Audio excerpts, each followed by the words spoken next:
Alright YouTube, I'm actually making this video out in some beautiful trees. It's a good location. I wanted to try out the EOS M. It's got the 22 f2 on there right now, and it looks like it's shooting it at like f4, which is fine. We got plenty of light. It's looking good. It's actually tracking my face. I can see it doing that. Alright, so this video is about something that in the last one day I've had at least 10 to 15 messages on, and everyone and their brother wants to know if I'm going to be looking at the 5D Mark IV as a viable option, and what do I think about it based on what I see, and how does it compare to some of the other ones that I've had the opportunity to just read about, not really play with as much, other than the Sony A7RII. So I'm going to put in my thoughts here on what I think. It really doesn't matter what I think. I mean, you got to find what works for you, and if that's a camera that works for you, then you should buy it, order it. The Sony works, get that. If something else does on the Fuji lineup, get that. So this video is more about the 5D Mark IV. It got announced today. What makes it unique? What makes it stand out from the rest? It has some things that are carried over from the previous 5D lineup, but then there are a lot of things that are new. It does have 4K. And it does not have a Sony sensor in there. It probably will not overheat. So I'm going to get into that on why it's a great option, especially for wedding photographers and for wildlife photographers, because what's happened in the past is most people don't consider the 5D as a viable wildlife and sports action photography type of camera. Sorry, I just have bugs all over me now. Looks like that's what you get for doing the video outside. In any case, so Canon has really thought about this quite a bit. They waited about 4 years to come out with it.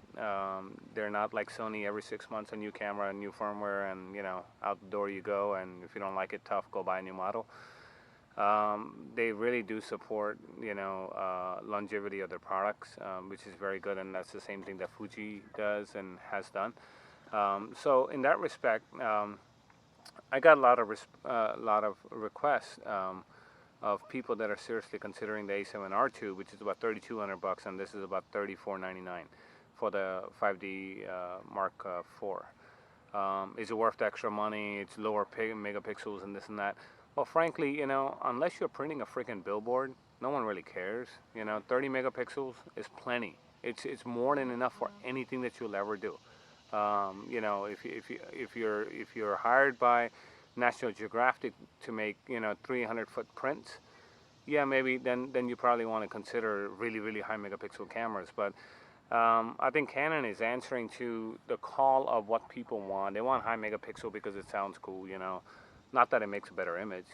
It is what it is. But there's one thing that Canon did, which was very smart in this, is they put the dual pixel technology into the 5D Mark II.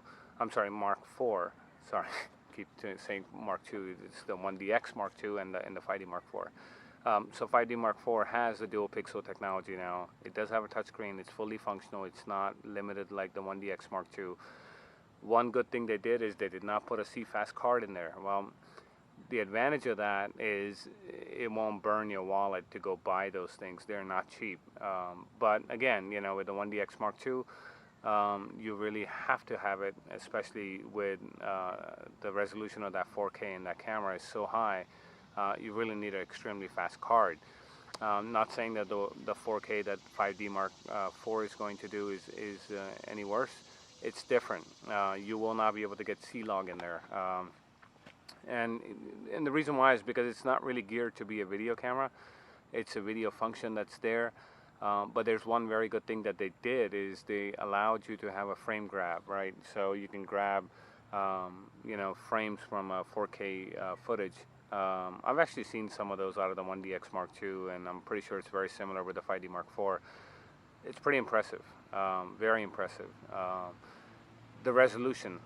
It is higher resolution than the 1DX Mark II, but the 1DX Mark II is a whole different beast. So to lay that argument to rest, you know, they're very different cameras, but there's one very good thing that Canon did do in this is put the vibration control on the mirror, allowing you to shoot a full frame camera at 7 frames per second in a small body like the 5D body. The 1DX is definitely a beast. It's much heavier, much bigger. So they were able to, you know, handle that. So how does it really sit in line with the other competitors? So you have your X Pro 2, you have, you know, the XT2 that is coming out by Fuji. Great cameras, but you know, frankly, they're not the same build quality as what a 5D Mark IV is, and nor is the A7R II. I've seen A7R IIs. If you don't believe me, you can go look at the videos of f-stoppers trying to do it, and it's actually overheated during the shoot. Tony and Chelsea Northrup did a video on overheating issues. So you know, when I spoke about the overheating issues, you know, many months ago, people thought I was nuts. You know, oh, you don't like Sony, this and that and the other. Well, guess what? People are waking up. So the fundamental problem with Sony is their buffer. Okay, so they've literally put a 35 to 50 megabit per second buffer in a camera that captures a 60 to 70 to 80 megabyte file per shot when shot uncompressed. Not very smart, because you could literally only get about 3 to 4 shots in before the whole thing freezes up and clears the buffer. Don't believe me? Go try it. Anyone that wants to challenge it, put up a video showing me more than 10 frames shot on that thing without it choking. It literally chokes. You can't do anything on it. You can't even access the menu. That's a big problem. So with the 5D Mark IV, you're not going to have that issue. You know, it's got a buffer of 100 to 500 megabits per second. The 1DX Mark II has a buffer that is 500 because of the CFast that's in there. This is up to 100 on the 5D Mark IV. And the IR tracking. Okay, so the IR tracking is just beyond comprehension on how it tracks subjects. Far better than any system out there. There's no mirrorless system that can even come close to it in accuracy. I've shot birds in flight, so I know. Anyone that wants to challenge it, bring it on. The biggest advantage of shooting Canon for wildlife photography is they have highlight tone priority.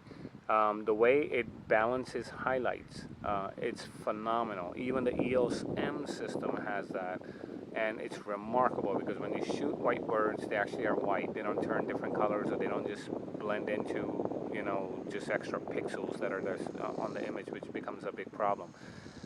So, you know, make your judgments based on what these cameras can do. On paper, they all look good.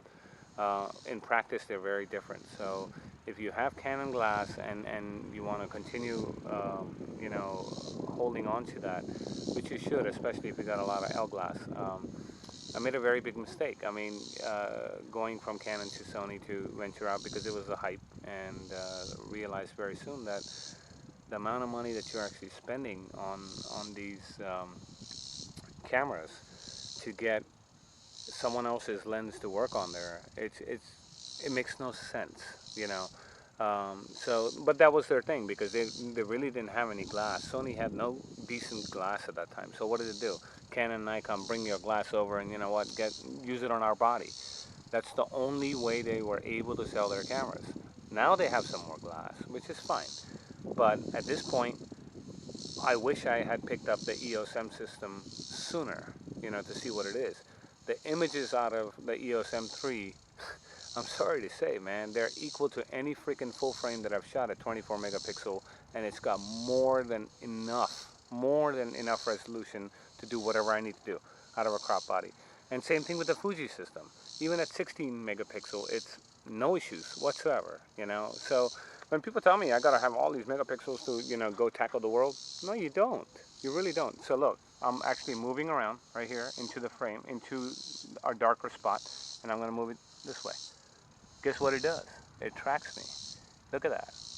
It keeps me right in focus no matter what I do, right? It's tracking my face, and it's gonna keep on going.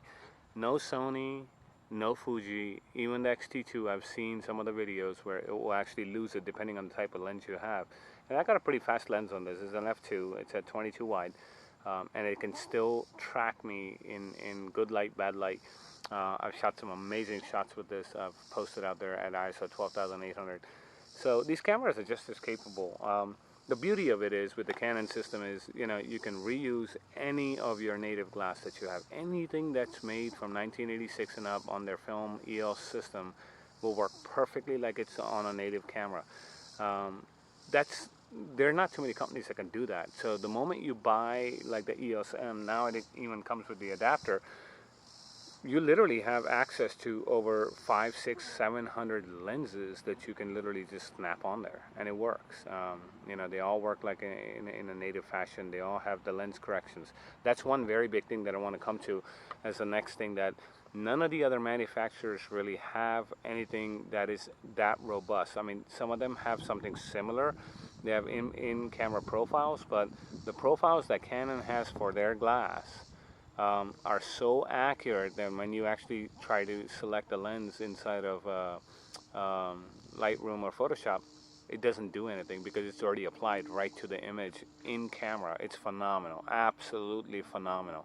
And for me to be able to stick a teleconverter, a 2x teleconverter, and stick a lens up to 400 to up to 1200 millimeters and still get f8, as long as I'm f8 and under, which means 5, 6, 4, whatever. I get all cross tight. All of my AF points are cross tight. This Fuji doesn't have that. It's a great camera, but you know, you don't have everything full cross tight, all of it, at f8. But when you're shooting wildlife photography, you really need that. You need the cross type to be able to track subjects at f8 with a tele-extender, so you have that long reach, and you can do that. I can do that on my EOS M that I'm shooting on right now. It's not down to f8, it's down to 5.6, but it will do it. It'll still keep them cross type, and it'll still do its thing, which is pretty powerful. Most cameras revert to a center point, you know, autofocus as soon as you put a tele-extender on them. So do your homework. I mean, if you are a wedding photographer, the dual pixel AF, I used to have a 70D. I had the 70 Mark II. I will tell you this: there is a huge amount of detail in that dual pixel technology. Pixel by pixel, it's pretty remarkable on the amount of detail that it captures.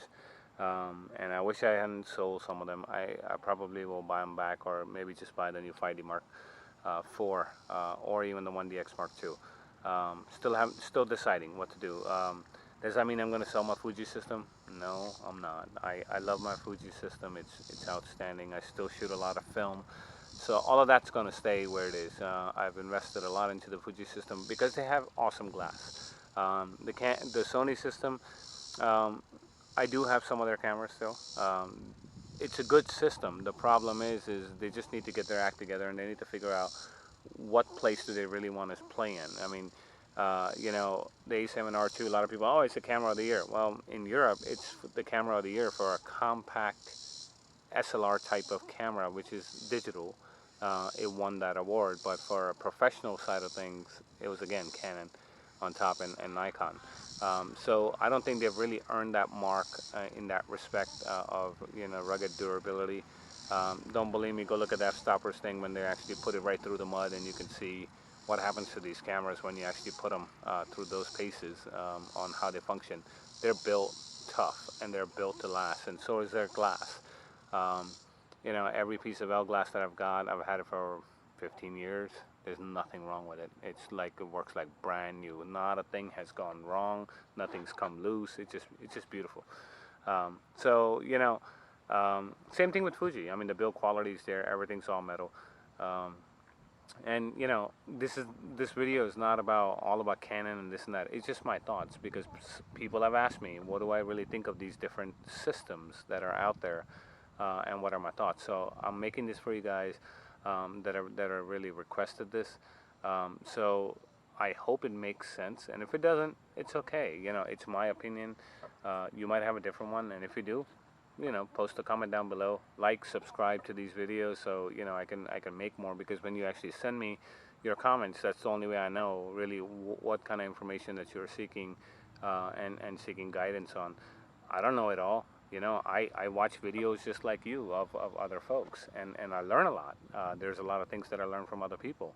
And that's the whole idea, to be able to share the knowledge. We definitely can't hold it all inside of us and take it up when we actually go from this beautiful, beautiful planet. So you might as well share it and spread the love, you know. At the end of the day, it really doesn't matter what system you shoot on. You just need to find one that works for you. You know, all three of these systems work for me for very different purposes, right? So if I want to shoot a wedding, probably shoot a lot of stuff on Fuji and Canon. You know, if I want to shoot something else, you know, I have my film cameras. Then I pull out the kind of film that I want to shoot, the kind of look that I want out of it. So you know, you got to find the balance in your life, what works for you. And again, like, subscribe, and we'll talk to you soon. Thanks.